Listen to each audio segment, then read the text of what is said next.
بارش کے قطرے اس کے وجود کو مسلسل بھگو رہے تھے۔ اس کے کپڑے اس کے وجود پر چپکنے لگے تھے۔ اس کی آنکھوں میں آنسو ٹھہرے ہوئے تھے۔ کیا یہی میری قسمت تھی؟ کیا اسی دن کے لیے میں نے اپنے آپ کو اس قدر سنبھال کر رکھا؟ کیا اسی دن کے لیے میں نے کسی بھی مرد کو اپنے قریب نہیں آنے دیا؟ وہ اس وقت بہت بے بس محسوس کر رہی تھی۔ تکلیف تھی کہ کم ہونے کا نام ہی نہیں لے رہی تھی۔ بارش اب رکنے کے قریب تھی، مگر اسے اندازہ ہی نہیں تھا۔ سلطان جو کہ تھوڑی دیر پہلے ہی فریش ہو کر باہر نکلا، اس نے بالکنی میں اس خوبصورت لڑکی کو بارش میں بھیگتے ہوئے دیکھا تو اس کے لبوں پر ایک پراسرار سی مسکراہٹ پھیل گئی۔ وہ مضبوط قدم اٹھاتا ہوا اس کی طرف بڑھ گیا۔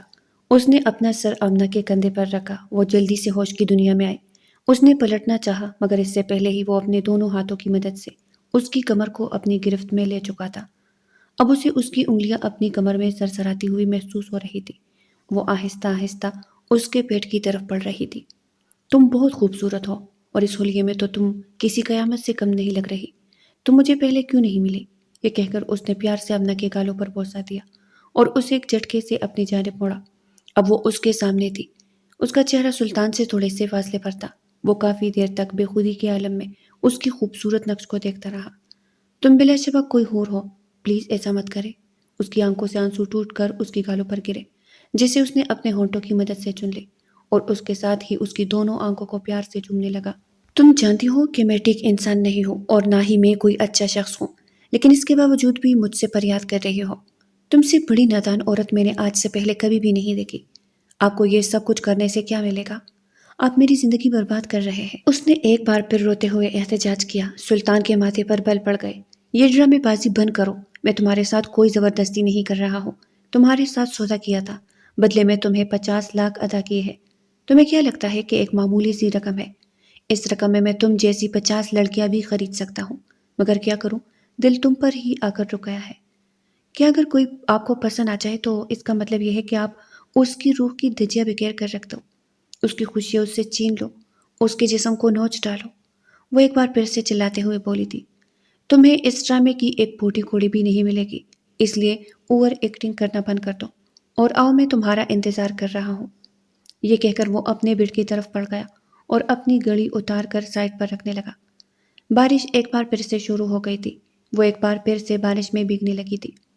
بارش کے قطرے اس کے ہونٹوں کو تر کر چکے تھے۔ سلطان نے نظر اٹھا کر دیکھا تو پھر نظر چپکنا ہی بھول گیا۔ وہ ایک بار پھر سے بے خودی کے عالم میں اس کی طرف بڑھ رہا تھا اور پھر ایک جھٹکے سے اپنی جانب کھینچ کر اس نے اس کے ہونٹوں کو اپنی گرفت میں لے لیا تھا۔ اب وہ اس کو قطرہ قطرہ پی رہا تھا۔ اس کو شدید تکلیف کا احساس ہو رہا تھا، مگر اس کے باوجود وہ خاموش تھی، جانتی تھی کہ اس سب کا کوئی بھی فائدہ نہیں ہوگا۔ آنسو اس کی آنکھوں سے مسلسل بہہ رہے تھے۔ اب اگر دوبارہ مجھے تمہاری سسکی کی آواز سنائی تو تمہارا گلا گھونٹ ڈالوں گا اور کسی کھائی میں پھینک دوں گا۔ وہ پیچھے ہو کر غراتے ہوئے بولا، تمہارا مقصد مجھے خوش کرنا ہے، یوں اداس رہ کر میرا دماغ خراب مت کرو۔ میں نے اتنی بڑی رقم اس وجہ سے ادا نہیں کی کہ یہاں پر بیٹھ کر تمہارا رونا سنوں گا۔ اسے اپنی قمیض پر اس کے ہاتھوں کی گرفت محسوس ہوئی، جو آہستہ آہستہ اس کے وجود سے اس کی قمیض کو الگ کر رہا تھا۔ وہ شرم کے مارے اس کے سینے میں چپنے لگی۔ اس کی اس ادا پر وہ کھل کر مسکرا دیا۔ آج سے پہلے اس کی زندگی میں جتنی بھی لڑکیاں آئی تھی، وہ حد سے زیادہ بولتی، اور ان لڑکیوں کو اس سب سے کوئی فرق نہیں پڑتا تھا، بلکہ وہ خود ہی اس کی باہوں کی زینت بن جاتی تھی۔ صرف یہ لڑکی تھی جو اس سے دور بھاگ رہی تھی۔ اس نے ایک بار پھر سے اس کی بازو پکڑ کر اسے اپنی جانب کھینچا اور اسے اپنی باہوں میں اٹھائے بستر کی طرف بڑھنے لگا۔ اس کے کپڑوں نے پورے بستر کو بھگو دیا تھا، مگر فی الحال سلطان کو اس سب کی کوئی فکر نہیں تھی، حالانکہ وہ بہت صفائی پسند انسان تھا۔ ذرا سی گندگی بھی برداشت نہیں کر سکتا تھا، اور اب اس کی چادر بھیگی ہوئی تھی، مگر اسے کوئی فرق ہی نہیں پڑ رہا تھا، کیونکہ اس چادر سے بھی زیادہ اہم شخصیت اس کے سامنے موجود تھی، جو اس کے لیے اس کی کل کائنات بننے والی تھی۔ وہ آہستہ سے اس کے اوپر جھکا اور اس کی گردن پر اپنے ہونٹ رکھ دیے۔ وہ تڑپ کر پیچھے کی طرف ہٹی۔ اس نے سلطان کے بالوں کو اپنی گرفت میں لے لیا۔ پلیز رک جائے، اس نے روتے ہوئے کہا۔ سلطان نے اس کے ہونٹوں پر انگلی رکھ کر اسے خاموش رہنے کا اشارہ کیا۔ آج رکنے کا دن نہیں ہے، آج تو میں تمہیں آہستہ آہستہ کر کے خود میں جذب کروں گا، وہ جذبات سے چور لہجے میں بولا تھا۔ آپ پلیز مجھ سے نکاح کر لیں، اس نے روتے ہوئے ایک اور احتجاج کیا۔ اس کے بعد جو مرضی کر لیجئے گا، میں آپ سے شکایت نہیں کروں گی۔ اس کی آنکھوں سے آنسو بہہ رہے تھے۔ وہ ایک جھٹکے سے پیچھے کی طرف اٹھ کر کھڑا ہو گیا۔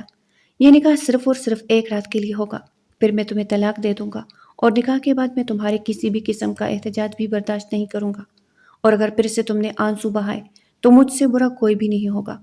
وہ اسے دھمکی دیتا ہوا باہر کی طرف بڑھ گیا، جبکہ اس نے ایک بار پھر سے اپنے وجود کو سمیٹنا شروع کر دیا تھا۔ خدا کا شکر تھا کہ وہ اس سے نکاح کرنے کے لیے راضی ہو گیا تھا۔ کم از کم وہ ایک بڑے گناہ سے بچ جاتے۔ اس کا وجود سردی اور خوف کی وجہ سے کانپ رہا تھا۔ تھوڑی ہی دیر کے بعد اس نے اپنے دوستوں کو اور ایک مولوی کو وہاں پر بلوا لیا۔ اس کے سب دوست بھی حیران تھے جب شہریار کو پتہ چلا کہ وہ آمنہ سے نکاح کرنے والا ہے۔ اسے لگا کہ اس کی دنیا ہی ویران ہو گئی ہو۔ تم پاگل تو نہیں ہو گئے؟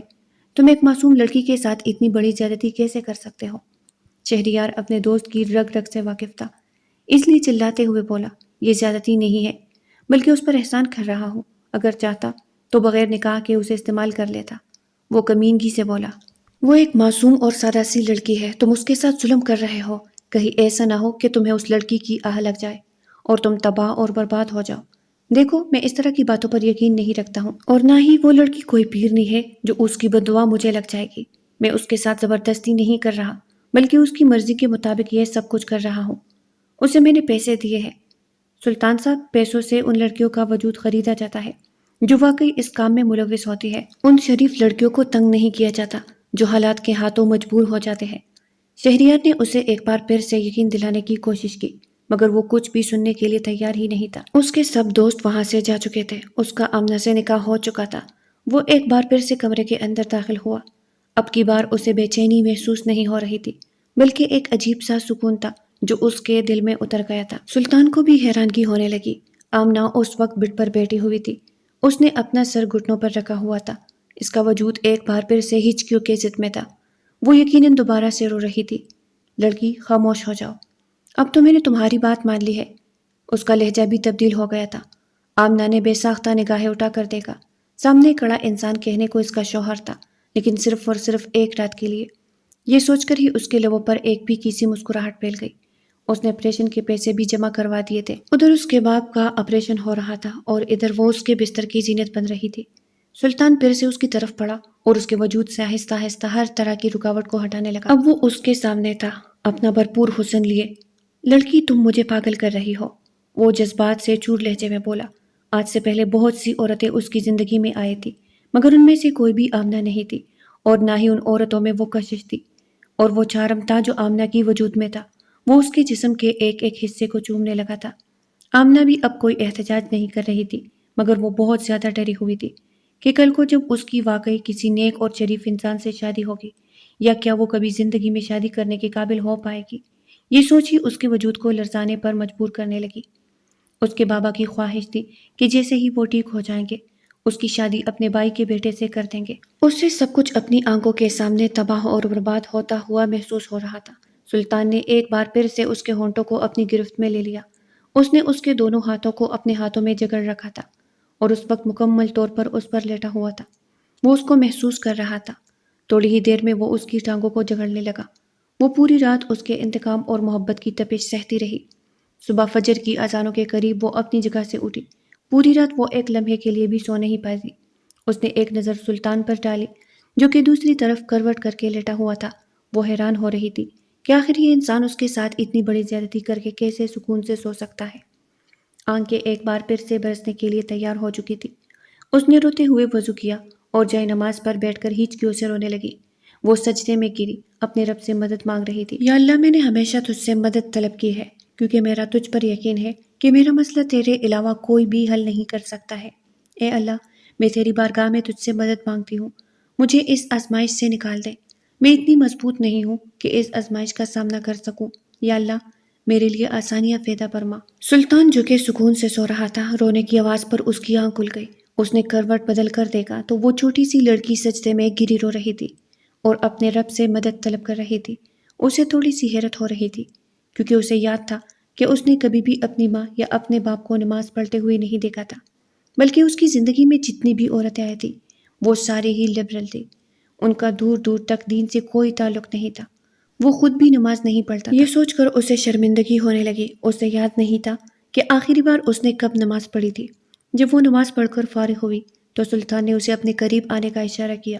وہ خاموشی سے اس کے قریب جا کر بیٹھ گئی۔ سلطان نے اس کا ہاتھ اپنے ہاتھوں میں لیا اور اسے جھٹکے سے اپنے سینے سے لگا لیا۔ اس کا سر اس وقت سلطان کے سینے کے اوپر موجود تھا۔ وہ اس کے سینے کے بالوں کے ساتھ کھیل رہی اور وہ انگلی پھیر رہی تھی۔ کیا نکاح میں اتنی طاقت ہے جس نے تمہیں احتجاج کرنے سے ہی روک دیا؟ سلطان نے اس سے حیرانگی سے سوال کیا تو وہ پھیکے سے انداز میں مسکرا دی۔ جب تک تم میرے شوہر ہو تب تک تمہارا حکم مانا مجھ پر فرض ہے، کیونکہ اسلام میں بھی یہی حکم ہے کہ اگر شوہر اپنی بیوی کو اپنی ضرورت پوری کرنے کے لیے بلائے تو بیوی کا فرض ہے کہ وہ پوری طور پر اس کا حکم مانے۔ تو ٹھیک ہے، میرا حکم مانو۔ یہ کہہ کر وہ ایک بار پھر سے اس کے ہونٹوں پر جھک گیا اور اس کو قطرہ قطرہ پینے لگا۔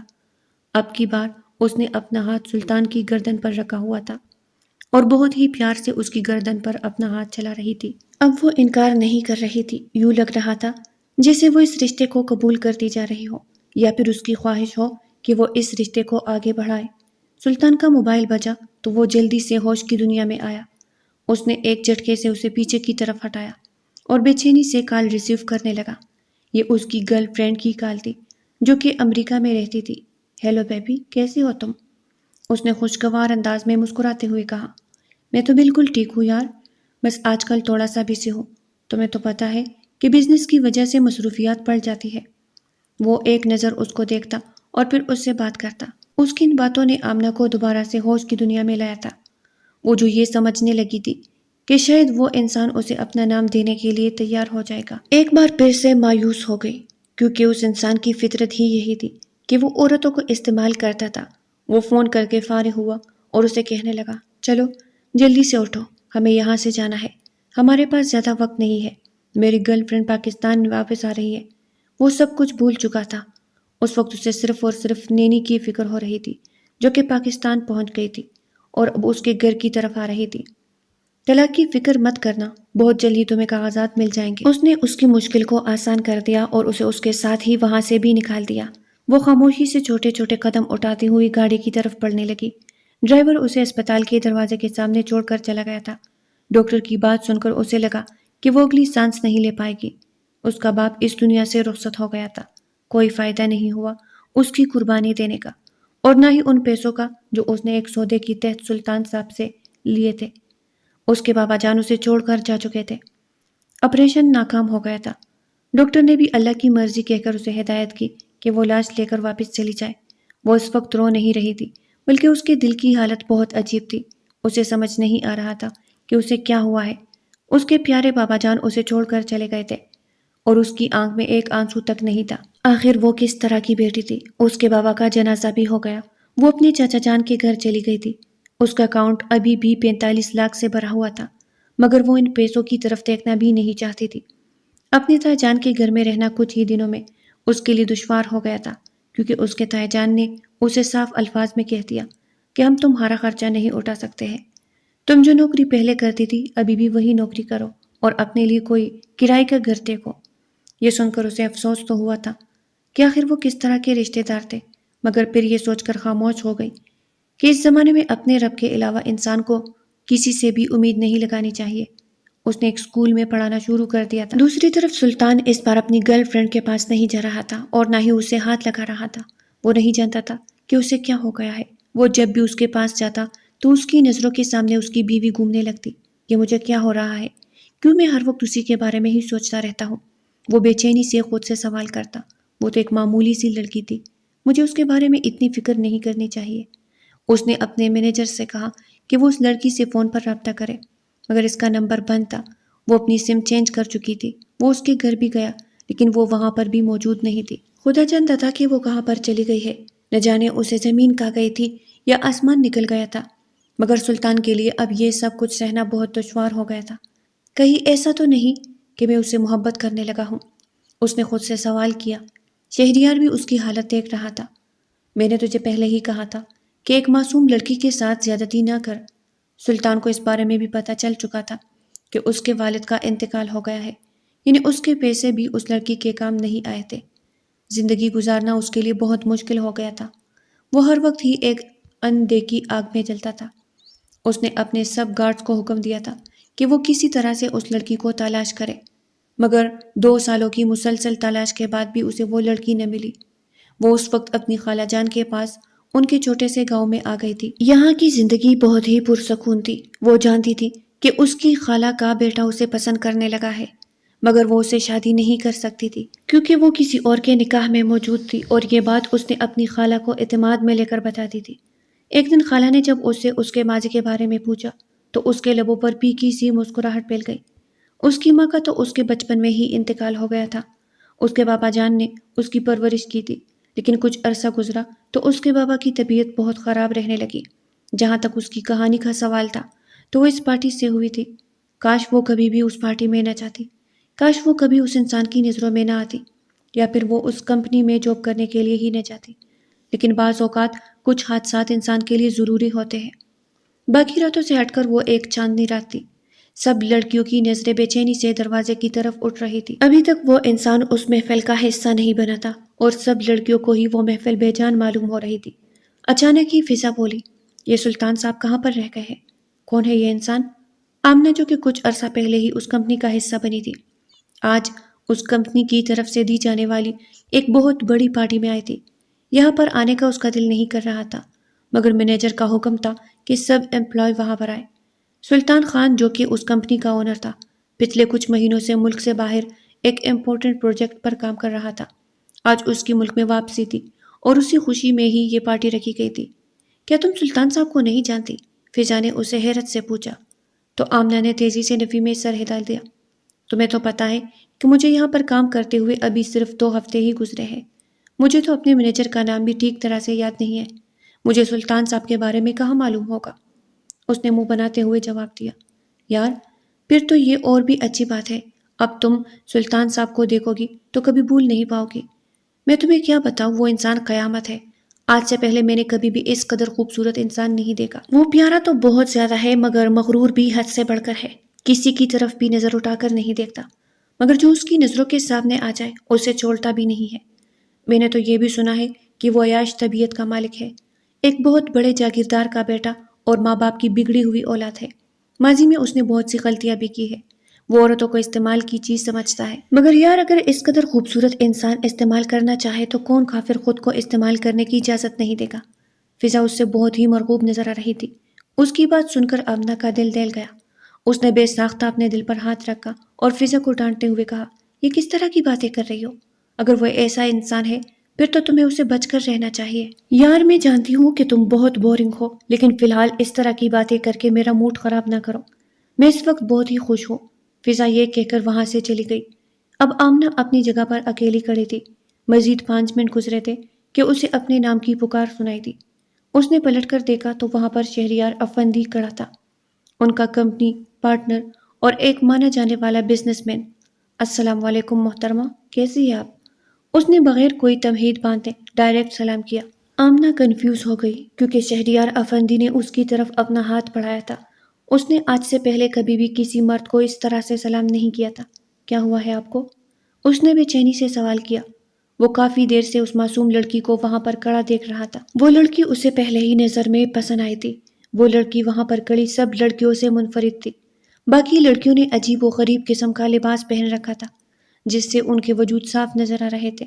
صرف وہ لڑکی ہی تھی جس نے فل سلیوز والی لانگ فراک پہن رکھی تھی، اس میں بھی وہ بہت پیاری نظر آ رہی تھی۔ اس نے بال کھول کر کمر پر پھیلا رکھے تھے۔ اب اسے اپنی اس حالت پر بہت زیادہ غصہ بھی آ رہا تھا۔ یہ سب کچھ اس نے صرف اور صرف فضا کے کہنے پر کیا تھا، جس نے اس سے جھوٹ بولا تھا کہ وہ صرف لڑکیوں کی پارٹی ہوگی، لڑکوں کا سسٹم الگ سے ہوگا، اور وہ بے وقوف لڑکی اس کی باتوں میں آ گئی۔ اس نے یہ بھی نہ سوچا کہ اتنا امیر شخص کبھی بھی اس طرح کی پارٹی نہیں رکھے گا۔ اوہ، مجھے لگتا ہے کہ اب اس طرح سے کمفرٹیبل نہیں ہے۔ اس نے اپنا ہاتھ فوراً سے پیچھے کیا۔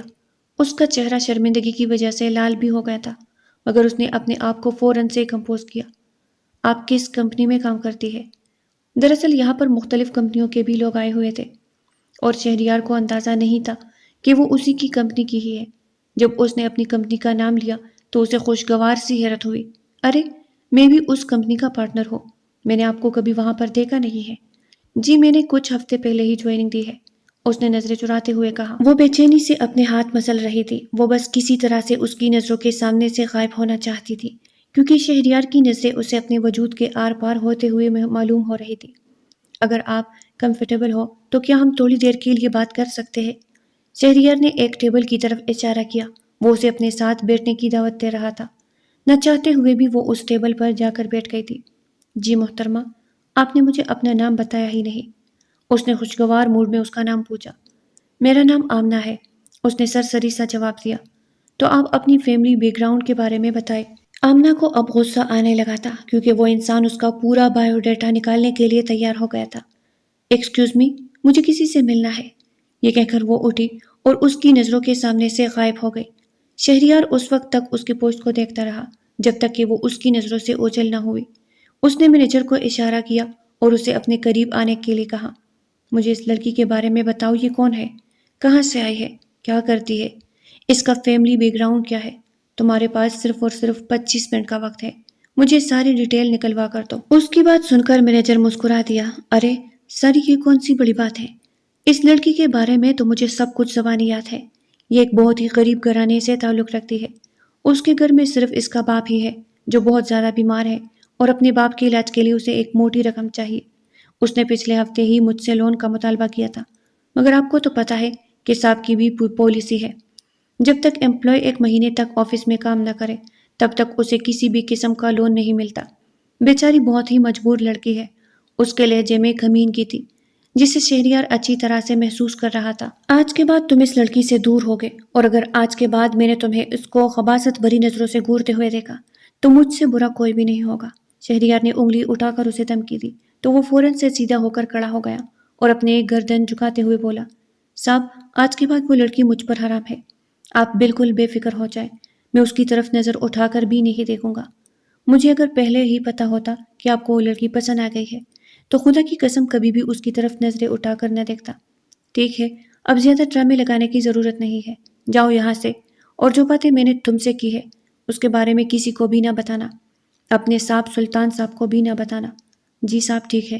وہ وہاں سے جا چکا تھا اور شہریار ایک بار پھر سے کرسی کے ساتھ ٹیک لگا کر بیٹھ کر اس لڑکی کو دیکھنے لگا تھا جو مسلسل فضا کے قریب کھڑی اس سے کچھ کہہ رہی تھی۔ دراصل وہ اسے وہاں سے چلنے کا بول رہی تھی اور فضا کا اس وقت تک جانے کا ارادہ نہیں تھا جب تک کہ وہ سلطان صاحب کا دیدار نہ کر لیتی۔ تھوڑی ہی دیر کے بعد وہاں پر شور اٹھ کھڑا ہوا۔ سب لوگوں کی نظریں دروازے کی طرف متوجہ ہو گئی تھی جہاں سے بڑی بڑی گاڑیاں اندر داخل ہو رہی تھی، اور ان گاڑیوں کے درمیان ہی ایک ویگن بھی تھی جس میں صاحب موجود تھے۔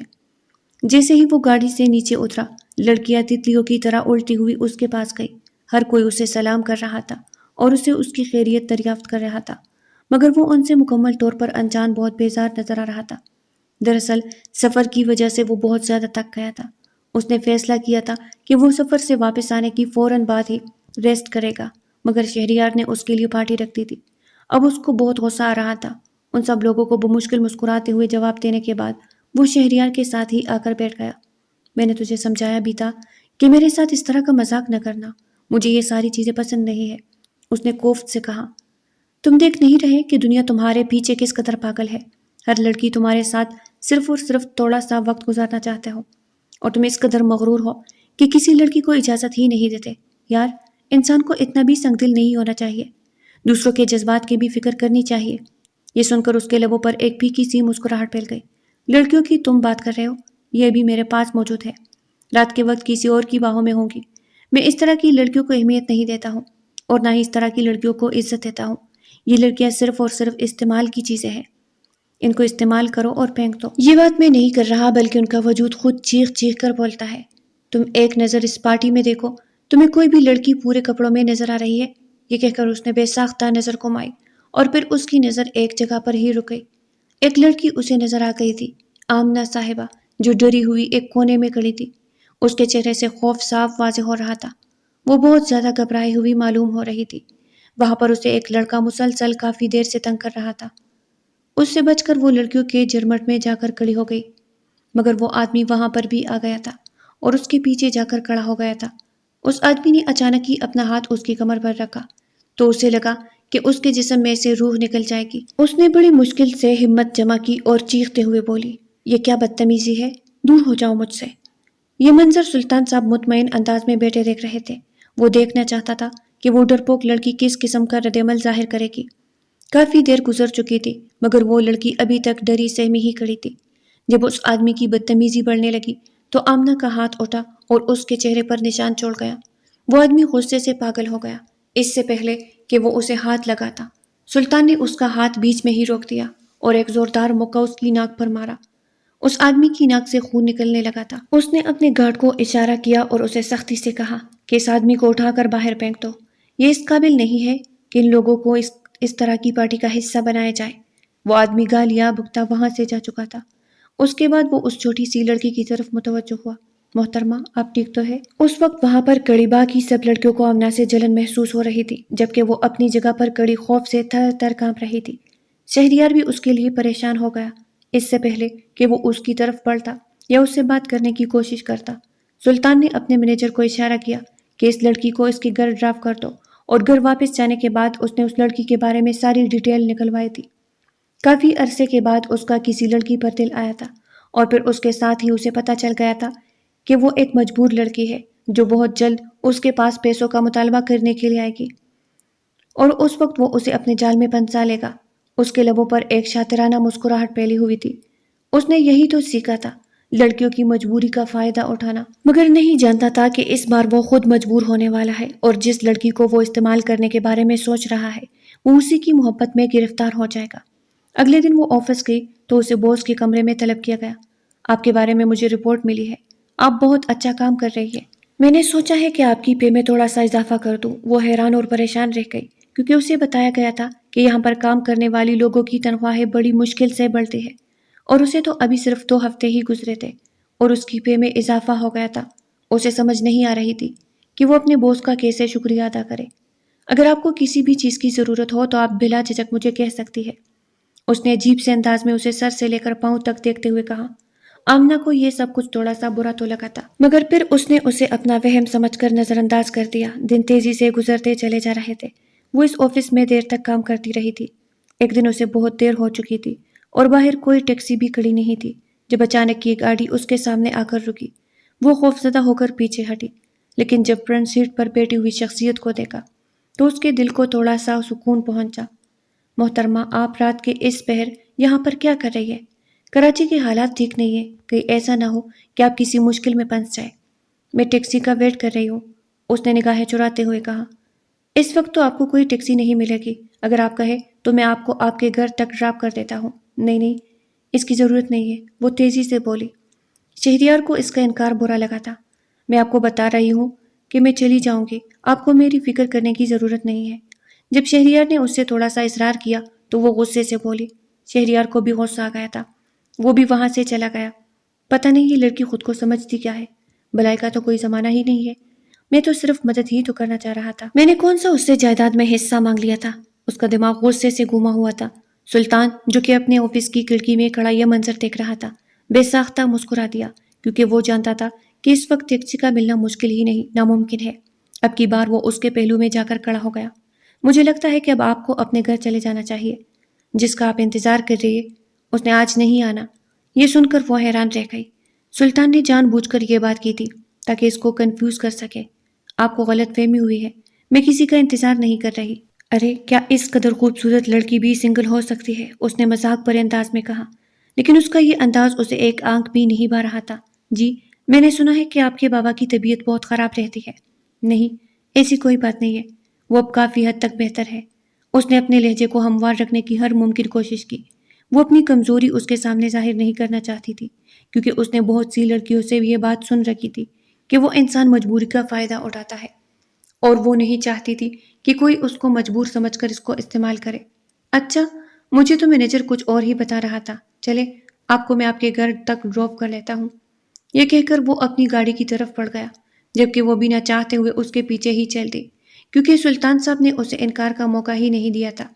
گاڑی ایک بہت ہی چھوٹے سے محلے کے اندر داخل ہوئی۔ آپ یہیں پر ہی روک دیجئے گا، گاڑی گلی میں داخل نہیں ہو سکتی، اس نے نگاہیں چراتے ہوئے کہا۔ سلطان نے خاموشی سے گاڑی وہیں پر ہی روک دی۔ وہ اس وقت تک اس کو دیکھتا رہا تھا جب تک کہ وہ اپنے گھر کے اندر داخل نہیں ہوئی۔ یہ لڑکی تو اب میرے لیے جان لیوا بنتی جا رہی، اس نے دل ہی دل میں مسکراتے ہوئے کہا، لیکن کوئی بات نہیں، بہت جلد اس کا سارا زہر نکال کر پھینک دوں گا اور پھر اسے آرام سے پی جاؤں گا۔ اپنی اس بات پر وہ خود ہی کلکلا کر ہنس پڑا تھا۔ جب وہ گھر کے اندر داخل ہوئی تو سامنے کا منظر دیکھ کر اسے لگا کہ اس کے قدموں کے نیچے سے زمین نکل گئی ہے۔ اس کا باپ تکلیف سے تڑپ رہا تھا۔ ان کی حالت بہت بری تھی، تکلیف تھی کہ بڑھتی ہی چلی جا رہی تھی۔ وہ بے ساختہ بھاگتی ہوئی اپنے باپ کے پاس گئی اور ان کا سر اپنی گود میں رکھ دیا۔ اس کے بابا کی دوائیاں بھی ختم ہو گئی تھی۔ اس نے سوچا تھا کہ جیسے ہی اسے مہینہ کی تنخواہ ملے گی وہ اپنے بابا کی دوائیاں خریدے گی، مگر اس سے پہلے ہی ان کی حالت تشویشناک ہو چکی تھی۔ اس نے محلے کی ایک عورت سے کچھ پیسے ادھار لیے، بڑی مشکل سے اسے پیسے ملے تھے، کیونکہ وہ عورت اسے ایک پھوٹی کوڑی دینے کے لیے بھی تیار نہیں تھی۔ اس نے پہلے بھی بہت سارے پیسے ادھار لے کر رکھے ہوئے تھے اور اسے صاف صاف کہہ دیا تھا کہ اگر تم نے 1 مہینے کے اندر میرے سارے پیسے مجھے واپس نہ کیے تو تم سے تمہارا گھر چھین لوں گی۔ اس کا بال قرض میں ڈوبا ہوا تھا۔ وہ اپنے باپ کی اکلوتی بیٹی تھی جس کو اس کے باپ نے بڑی محنت سے پڑھایا تھا اور اس مقام تک پہنچایا تھا۔ وہ چاہتی تھی کہ اپنے باپ کا سہارا بنے اور ان کی تکلیف دور کرے۔ وہ اسپتال کے کوریڈور میں بے چینی سے چکر کاٹ رہی تھی جب ڈاکٹر ایمرجنسی روم سے باہر نکلا۔ بابا کی طبیعت بہت خراب ہے، اگر تم چاہتے ہو کہ تمہارا باپ بچ جائے تو اس کے لیے ایک بہت بڑا آپریشن کرنا ہوگا۔ اس آپریشن کی قیمت کم از کم 5 لاکھ ہے۔ تمہیں کسی طرح سے بھی اس رقم کا انتظام کرنا ہوگا۔ اگر کل تک تو یہ رقم اکٹھی کرنے میں کامیاب نہ ہوئی تو تمہارے بابا کی جان جا سکتی ہے، اس نے 2 ٹوک انداز میں کہا اور وہاں سے چلا گیا، جبکہ وہ اپنا سر دونوں ہاتھوں میں گرا کر بیٹھ گئی تھی۔ آج کی رات اور کل کی رات کے پیسے تو اس نے ادا ہی کر دیے تھے، مگر اس کے بعد وہ کیا کرے گی یہ سوچ کر ہی اسے ٹھنڈے پسینے آنے لگے۔ اس نے جلدی سے موبائل نکالا اور فضا کو کال ملائی۔ مجھے پیسوں کی ضرورت ہے، اس نے روتے ہوئے کہا۔ کیا تمہارے پاس 5 لاکھ ہوں گے؟ وہ نہیں جانتی تھی کہ وہ کس امید سے اپنی دوست سے سوال کر رہی ہے، حالانکہ اس کی دوست کے حالات اس کے سامنے ہی تھے۔ اس کی دوست بھی تو اس طرح کی ایک غریب گھرانے سے تعلق رکھتی تھی۔ میرے پاس فی الحال 5,000 بھی نہیں ہے، صرف 1,500 بچے ہیں جس سے اس مہینے کا کرایہ لگاؤں گی۔ فضا نے بے چینی سے کہا۔ تم ایسا کیوں نہیں کرتی؟ جا کر آفس میں بات کرو، اپنے باس کو بتاؤ، وہ تمہاری ضرور مدد کریں گے۔ ویسے بھی وہ آج کل تمہاری ذات میں کچھ زیادہ ہی دلچسپی لیتے ہیں۔ مجھے تو لگتا ہے کہ تم انہیں پسند آ گئی ہو۔ وہ وقت دور نہیں ہے جب وہ تمہیں پروپوز کر دیں گے۔ یہ سن کر وہ پیکے سے انداز میں مسکرا دی۔ تم شاید جانتی نہیں ہو ان امیر لوگوں کی فطرت کو۔ یہ لوگ پروپوز نہیں کرتے بلکہ غریب عورتوں کو استعمال کرتے ہیں، کیونکہ جو چیز انہیں آسان طریقے سے مل رہی ہوتی ہے یہ اس کے لیے مشکل طریقہ استعمال نہیں کرتے۔ جہاں تک نکاح کا اور شادی کا سوال ہے تو یہ ایک بہت بڑی ذمہ داری ہوتی ہے جو انسان کو ساری زندگی کے لیے نبھانی پڑتی ہے، اور امیر لوگ اسی ذمہ داری سے ہی گھبراتے ہیں۔ بس زیادہ فلسفہ جھاڑنے کی ضرورت نہیں ہے، تمہارے پاس اس کے علاوہ دوسرا کوئی راستہ نہیں ہے۔ تمہارا رشتہ دار تو ہے نہیں جو تمہاری مدد کرے گا۔ بہتر یہی ہے کہ آفس میں ہی بات کرو۔ یہ کہہ کر اس نے کال کاٹ دی تھی۔ وہ پوری رات اس نے جاگتے ہوئے ہی گزار دی تھی۔ اس کے بابا بے ہوش تھے، تکلیف بہت زیادہ تھی، اس لیے ڈاکٹرز نے انہیں بے ہوشی کا انجیکشن لگا دیا تھا۔ اگلے دن وہ آفس گئی اور اپنی بے بسی اپنے باس کو بتا دی۔ وہ کافی دیر تک خاموشی سے اس کے چہرے کو دیکھتا رہا۔ میں تمہاری مدد کرنے کے لیے تیار ہوں، لیکن میری ایک شرط ہے جو تمہیں ماننی ہوگی۔ یہ سن کر اس کا دل کسی سوکھے پتے کی طرح لرزنے لگا تھا، جسے وہ جانتی تھی کہ یہ کس طرح کی شرط ہے، اور پھر جب اس نے اگلی بات سنی تو اسے لگا کہ کسی نے بیچ بازار میں اس کے سر سے چادر کھینچ کر اتار دی ہو۔ وہ آدمی اس سے اس کی 1 رات مانگ رہا تھا اور بدلے میں اسے 50 لاکھ دینے کے لیے تیار تھا۔ وہ بہت بے بس تھی، بہت مجبور تھی۔ اگر کوئی اور وقت ہوتا تو وہ اس کے چہرے پر تپڑ مار کر اس جاب پر لعنت بیچ کر چلی جاتی، مگر فی الحال وہ ایسا نہیں کر سکتی تھی۔ نہ چاہتے ہوئے بھی اس نے اپنے باس کی آفر قبول کر لی اور اپنے آپ کو ذہنی طور پر ہر طرح کے حالات کے لیے تیار کر لیا۔ وقت کا کام تھا اڑنا، اور پر لگا کر اڑتا رہا۔ ان لوگوں کو ایک دوسرے سے بچھڑے ہوئے تقریباً 5 سال گزر چکے تھے۔ ان 5 سالوں میں وہ اور زیادہ خوبصورت ہو گئی تھی اور اپنے رب کے قریب ہو گئی تھی۔ کبھی کبھار وہ مایوس ہوتی تھی، لیکن پھر یہ سوچ کر خوش ہو جاتی تھی کہ اللہ تعالیٰ اپنے بندوں سے 70 ماؤں سے زیادہ پیار کرتا ہے اور وہ اپنے بندے کو اس مصیبت میں نہیں ڈالتا جس سے نکلنا اس کے لیے مشکل ہو۔ سلطان بھی مکمل طور پر تبدیل ہو چکا تھا، اب وہ پہلے والا سلطان رہا ہی نہیں تھا۔ اگر کوئی اسے دیکھتا تو یقین نہ کر پاتا، وہ 5 وقت کا نمازی بن گیا تھا۔ اب نہ تو وہ عورتوں کی محفلوں میں جاتا تھا اور نہ ہی ان کی محفلیں اپنے گھر میں لگاتا تھا۔ جہاں کئی عورتیں دیکھتا تو اپنی نگاہیں جھکا لیتا تھا۔ بہت سے لوگوں نے اس کا مذاق اڑایا تھا مگر اسے جیسے کسی چیز سے کوئی فرق ہی نہیں پڑتا تھا۔ وہ جانتا تھا کہ اس لڑکی کو حاصل کرنے کے لیے اسے اس جیسا ہی ہونا ہوگا، اور پھر وہ دن آ گیا جب وہ اسے دکھائی دی۔ وہ اپنے دوست کی شادی میں اس کے گاؤں گیا تھا، جب اس نے کنویں پر کچھ لڑکیوں کو پانی بھرتے ہوئے دیکھا۔ ان میں سے ایک لڑکی وہ بھی تھی جو اس کی کل کائنات تھی، اس کی زندگی تھی، اس کی محبت تھی اور اس کا سب سے قیمتی سرمایہ تھی، جس کے لیے وہ دن رات دعائیں کرتا تھا اور اپنے رب سے روتے ہوئے معافی مانگتا تھا۔ وہ آج اس کے سامنے موجود تھی۔ وہ کسی بات پر ہنس رہی تھی۔ اس کی ہنسی بھی سفید موتیوں کی طرح چمکدار اور خوبصورت تھی۔ اس نے جلدی سے گاڑی روکی اور کچھ بھی سوچے سمجھے بغیر اس کنویں کی طرف بڑھنے لگا، جہاں اسے دیکھ کر اپنی جگہ پر ہی جم گئی۔ باقی لڑکیاں بھی حیران ہو گئی تھی۔ اس نے ان سب لڑکیوں کو وہاں سے جانے کے لیے کہا۔ کچھ لڑکیاں رک گئی ہیں اور کچھ لڑکیاں چلی گئی، مگر سلطان کو تو جیسے کسی چیز کی کوئی فکر ہی نہیں تھی۔ اس نے ایک جھٹکے سے اسے اپنے سینے سے لگایا، مگر آج اس کے انداز میں کچھ مختلف تھا۔ آج اس کے انداز میں پیار کا لمس تھا۔ تم مجھے چھوڑ کر کہاں چلی گئی تھی؟ تم نہیں جانتی میں نے تمہیں کتنا ڈھونڈا ہے، تمہارے پیچھے کتنا بے چین رہا ہوں، ایک ایک لمحہ تمہیں یاد کیا ہے۔ وہ چھوٹے بچوں کی طرح رو رہا تھا اور اسے اپنی آنکھوں پر یقین ہی نہیں آ رہا تھا۔ وہ تو سوچ رہی تھی کہ سلطان اپنی زندگی میں مگن ہو گیا ہوگا، اسی وجہ سے تو وہ اسے ڈھونڈنے کے لیے نہیں آیا، مگر اسے کہاں معلوم تھا کہ سلطان اس کے لیے بدل چکا تھا۔ وہاں پر کڑے لڑکیوں کو بھی معلوم ہو چکا تھا کہ یہ اس کا شوہر ہے۔ وہ اس وقت وہاں سے چلا گیا، لیکن شام کے وقت وہ دوبارہ سے اس کی خالہ جان کے گھر آیا تھا، اور اس بار اس نے اس کی خالہ جان سے اپنی بیوی کا رشتہ مانگا۔ آمنہ بہت خوش تھی۔ وہ اپنے رب کا جتنا بھی شکر ادا کرتی کم تھا، جس نے اس کے شوہر کو ہدایت دی تھی اور اس جیسے بنا دیا تھا۔ وہ بہت ہی دھوم دھام سے اسے اپنی دلہن بنا کر شہر لے کر گیا۔ مسکراہٹ تھی کہ آمنہ کے چہرے سے جدا ہونے کا نام ہی نہیں لے رہی تھی۔ جہاں تک شہریار کا سوال تھا، اس نے بہت پہلے ہی خود کو آمنہ سے الگ کر لیا تھا، کیونکہ وہ جان گیا تھا کہ یہ لڑکی اس کے نصیب میں نہیں ہے۔ اور شہریار کی ایک عادت تھی کہ وہ لوگوں کے پیچھے نہیں بھاگتا تھا، بلکہ وہ اس چیز پر ایمان رکھتا تھا کہ جو اس کا ہوگا وہ اس کے پاس ہی ہر حال میں پہنچ جائے گا۔ 1 سال کے بعد اللہ تعالیٰ نے آمنہ اور سلطان کو ایک بہت ہی پیارے بیٹے سے نوازا، جس کا نام آمنہ نے سکندر رکھا تھا، اور اس کے ساتھ ہی ان کی زندگی مکمل ہو گئی تھی۔ تو پیارے ریڈرز، آج کی ناول یہاں تک تھی۔ آج کی ناول اگر آپ کو پسند آئی ہو تو لائک کرے، چینل کو سبسکرائب کرے۔ پھر ملتے ہیں ایک نئی ناول کے ساتھ، تب تک کے لیے ہمیں اجازت دیجیے گا۔ اللہ نگہبان۔